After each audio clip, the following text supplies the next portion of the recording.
containing a note written in my grandfather's shaky handwriting. If something happens, trust him. And below, the name, Ramon C. Esquivel, Notary Public. My heart raced. I opened the envelope. Inside was a copy of a will, signed months before the supposed update. And there I was. My name, my place, my rights. That document was not an illusion. It was real and legal. That was what they had hidden from me.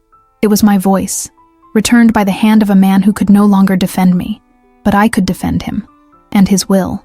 The envelope looked like any other, wrinkled, yellowed, with the seal half peeled off, but I opened it with the care one uses to open a wound. Inside, in addition to the copy of the will, there was a short letter, 3 handwritten paragraphs, signed by my grandfather. Ramon, if anything happens to me, I want this to be clear.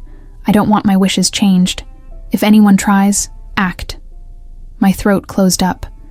I was about to cry, but I didn't. I couldn't.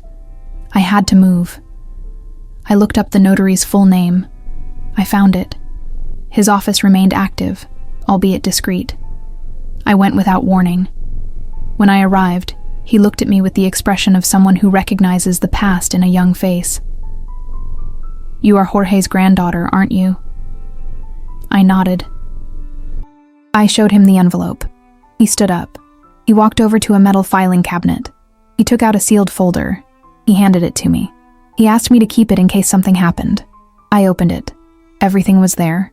The original will, with notary seals and signatures, and an addendum, a clause that made it clear that any subsequent modification had to be made in the presence of at least 2 witnesses, neither of whom could be a direct relative.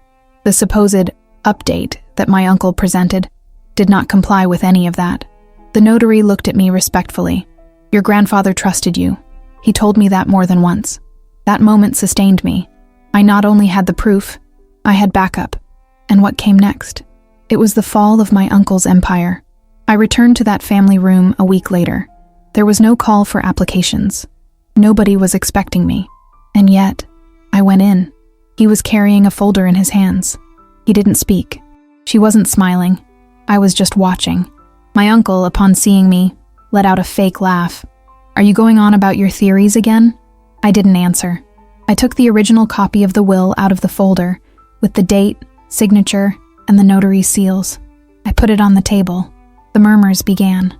The aunts approached. The cousins watched in silence. My mother looked around for me, as if trying to confirm if I was real. Then I spoke. My grandfather didn't change anything. What you submitted is invalid.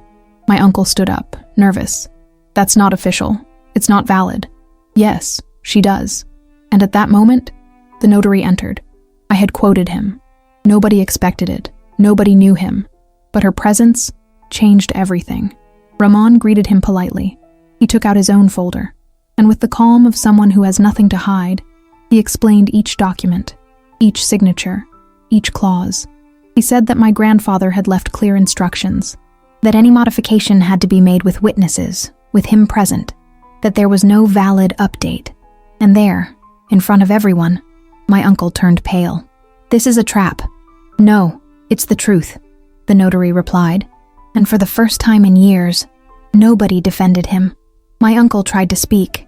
He stammered excuses. He mentioned dates, confusions, and alleged last wishes. But her voice no longer carried the same weight, because now, every word he said was another suspicion. Each sentence, an unintentional confession. The notary asked him to show the will he had submitted. He did it clumsily. His hands were trembling. And that's where it became clear. The signature did not match. The paper did not have the necessary stamps. The dates were after my grandfather's hospitalization, when he could no longer take care of himself. The atmosphere changed. The aunts who had previously been silent now murmured indignantly. The cousins lowered their gaze. My mother let out a long sigh, as if she had been waiting for that moment for years. Me too. I stood firm. I didn't scream. I didn't cry. I just breathed. Because finally someone said it out loud. This document is invalid. What you submitted is a forgery. The notary did not hesitate. My uncle wanted to snatch the papers, leave the room, and change the subject. But there was no escape. The truth was out in the open. And for the first time in a long time, The room no longer revolved around him. He wasn't the one in control. It was me, and not out of revenge, but because justice, at last, had a face, and it was mine. The following days were a whirlwind.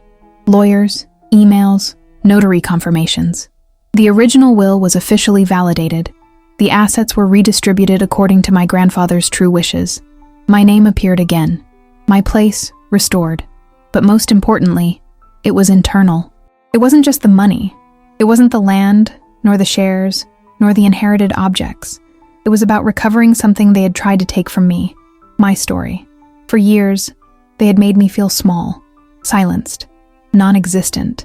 I was raised not to bother anyone, to give in, to accept the word of elders as absolute truth. And I, like many others, remained silent until I couldn't take it anymore. The struggle was lonely at first, painful, full of doubts. But I found within myself a strength that I didn't even know I had. The power of a buried truth. The strength of a granddaughter who refused to be erased. And today, as I walk through the garden of my grandfather's house, the same one I silently cared for years, I know he would be proud. Because I didn't let the lie win. Not this time. And every time someone asks me what I took away most from this story, I answer without hesitation. The certainty that, when no one speaks for you, you must be the one to raise your voice. He thought he could manipulate everyone, that her voice was the only one that mattered, that it was enough to repeat a lie to turn it into history. But he forgot one thing. The documents can be hidden, but the truth finds a way to speak. My uncle didn't just lose an inheritance. He lost respect, credibility, and above all, the comfort of a family that no longer believes him. I didn't make a fortune. I won something even stranger. My name cleared, my clear voice, my place returned. And if you were ever made to feel like you didn't have the right to ask, if you were excluded from important decisions, if you were ever told, you don't understand these things, write in the comments. They will never make me doubt myself again. And tell me where you're watching this from, and what time is it there?